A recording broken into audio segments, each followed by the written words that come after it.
मजलिस के सदर असदुद्दीन अवैसी ने जम्मू कश्मीर की ताज़ा सूरत हाल को लेकर मरकजी हुकूमत पर शदीद तनकीद की। असदुद्दीन अवैसी ने कहा कि कश्मीर में हो रहे टारगेट किलिंग के लिए हुकूमत की नाकाम पॉलिसियां ही जिम्मेदार हैं। उन्होंने तंज कसते हुए कहा कि हुकूमत का काम फिल्मों का प्रमोशन करना नहीं, बल्कि अवाम को सहूलत करना फराहम करना है। प्रधानमंत्री और उनके कैबिनेट को क्या पिक्चर को प्रमोट करेंगे या कश्मीरी पंडित की इबादत करेंगे? आपका आपकी जिम्मेदारी कश्मीर वैली की हद तक, पूरी जम्मू कश्मीर लद्दाख की हद तक आपकी जिम्मेदारी क्या पिक्चर प्रमोशन है? आप पिक्चर प्रमोशन छोड़िए, आप सुरक्षा करिए, जान बचाइए वहां के लोगों की।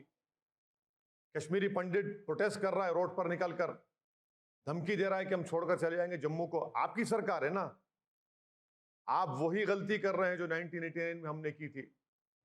आप वही गलती कर रहे हैं। 87 का असेंबली इलेक्शन रिग था।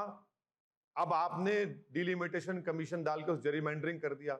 वहां के पॉलिटिशियन को आप कोई पॉलिटिकल लीवर देते ही नहीं है, आउटलेट ही नहीं है, पॉलिटिकल आउटलेट ही नहीं है कि सरकार की गलतियों की वजह से ये हत्याएं हो रही हैं वहां के माइनॉरिटीज हिंदूज की और कश्मीरी पंडित की। ये पूरी पूरी जिम्मेदार, बिल्कुल टेररिस्ट आ रहे हैं पाकिस्तान से, मगर सरकार क्या कर रही है? सरकार को नहीं बोलेंगे तो किसको बोलेंगे? पाकिस्तान को बोलेंगे क्या? पाकिस्तान से हमेशा टेररिस्ट आते रहे वहां पर कश्मीर में।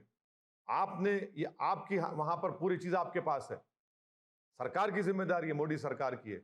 हम कंडेम करते हैं उसको, मगर जो गलती 89 में की वही गलती आप कर रहे हैं।